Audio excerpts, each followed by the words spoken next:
इस फिल्म के बाद कुछ बदलाव आने वाला है उन नर्सों की ज़िंदगी में? आई थिंक नर्सिस की ज़िंदगी से ज़्यादा नीरज जी बदलाव हमें चाहिए कि लोगों की जो भाव हैं भावनाएं हैं उनके लिए उसमें बदलाव आना चाहिए। सबसे ज़्यादा तो I think it is the most sexualised profession. ठीक है, नर्स बोले तो आप जितने हेलोइन में पहन कपड़े पहनना या इस तरह से जोक्स होना या इस तरह से उनको they are underpaid, they are overworked and they are most sexualised क्योंकि हमारी फिल्म में एक डायलॉग भी था कि दो लोग जो है नर्स को देख के पीछे से टाइम मिला तो दो चार बातें भी कर लो। तो खैर वो कुछ समय को लेकर हम उसको नहीं रख पाए, पर वास्तविकता वही है समाज की। आज नर्स आप बोले तो उनको जिस तरह के उनके आउटफिट को लेकर आप कह लीजिए या उस तरह से पूरा जो उनको समाज में जिस तरह से देखा जाता है, हम उनको वो रिस्पेक्ट नहीं देते जो वो डिज़र्व करते हैं।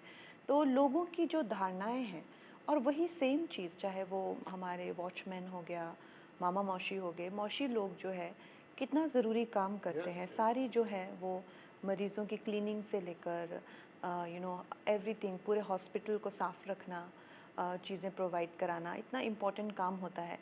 लेकिन दे आर जस्ट ऐसे कहते हैं ना कि मतलब दिखते तो हैं पर नज़र नहीं आते। आप कभी उनको रजिस्टर नहीं करोगे। तो ये हमारे भारत के भाग्य विधाता हैं, और ये इस फिल्म से अगर हमारा नज़रिया चेंज होता है और हम लोग 2 मिनट के लिए ये एक इक्वलिटी की भावना जो है हम सब में अगर आएगी कि जैसा अब घर में हर जगह बात हो रही है कि भाई खाना बनाना क्या सिर्फ माता का ही काम है, खाते तो सब हैं। तो उस तरह से अगर हमारे लिए कोई कुछ कर रहे हैं तो सैलरी और पगार से बढ़ के जज्बा जो है तो वो एक दूसरे के लिए, वो सब में एक दूसरे के लिए होना चाहिए कि ये ही नहीं है कि वो उन्हीं का ही काम है। हमारे लिए भी हम अपने तरीके से उनके लिए क्या कर सकते हैं, हमारा उनके लिए चाहे उनको रिस्पेक्ट देना, चाहे हमारा उनके लिए क्या भाव है, हम क्या अपने काम करते हैं, उसमें हम उनके लिए किस तरह की आत्मीयता रखते हैं, वो एक बहुत ज़रूरी है। It should not be just one way traffic. Dress code बदलाव होना चाहिए उनको, एक और अच्छा कुछ।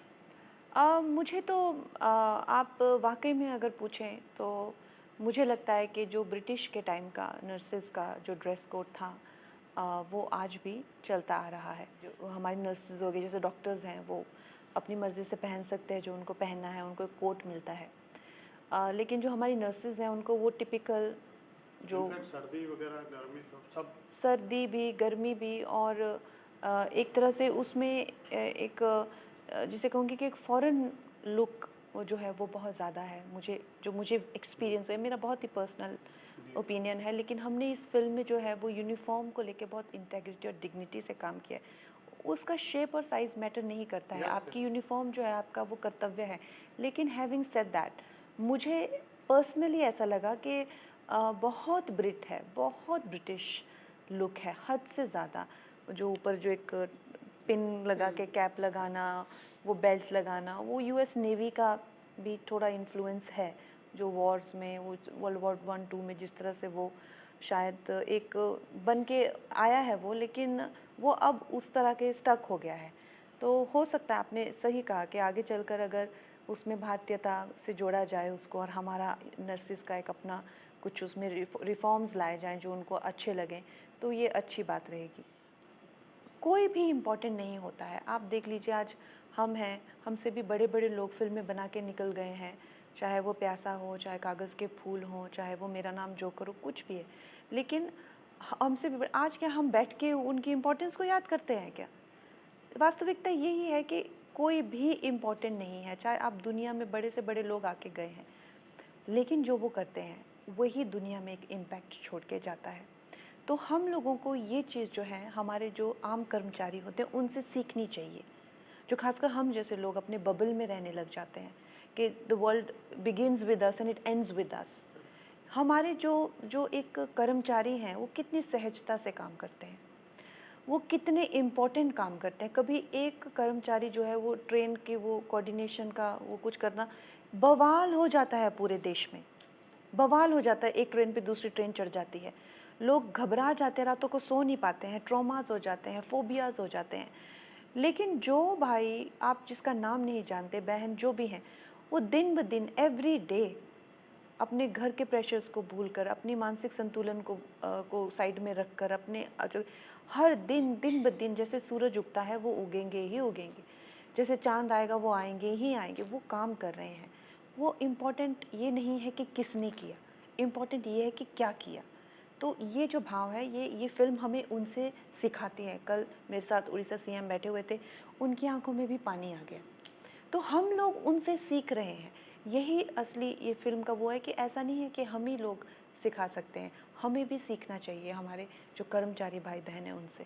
तो real life on ground medical warriors को दिखाने की कोई प्लानिंग है आपकी? आपने कोई शो रखा है उनके लिए कोई? जी, हमारी बहुत स्क्रीनिंग्स हो रही हैं, ख़ासकर नर्सेज़ के लिए, और ये जैसा आपने कहा मेडिकल वॉरियर्स के लिए अलग-अलग जगहों पे हो रही हैं। तो कैसे इन लोगों का चुनाव हुआ? नहीं, देखिए मैं तो बिल्कुल 100% क्रेडिट जो है वो मुकेश छाबड़ा जी को देती हूँ, जिन्होंने इस फ़िल्म में जो है एक बेहतरीन कास्टिंग की है और सारे ही किरदार बहुत बेहतरीन हैं।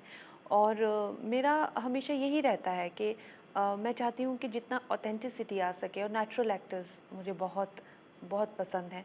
मेरे डायरेक्टर भी वैसे ही हैं, तो एक्चुअली इतनी अच्छी टीम उन्होंने पूरी बनाई हुई थी। तो आई वाज़ वेरी हैप्पी जब हम लोग सेट पे मिले। तो सबसे पहले तो मैं बहुत खुश थी कि गिरजा जो है वो बिल्कुल मेरी बहन लगती है, क्योंकि नहीं तो लोगों ने बोला था ये तो मराठी नहीं लगती, तो फिर मैं बोलूँगी गिरजा भी तो फिर मराठी नहीं लगती। तो फिर मुझे कोई कुछ कहेगा तो मैं गिरजा को आगे कर दूँगी। तो, तो तो मुझे बहुत खुशी हुई पूरे टीम को देख के, और बहुत आनंद आया।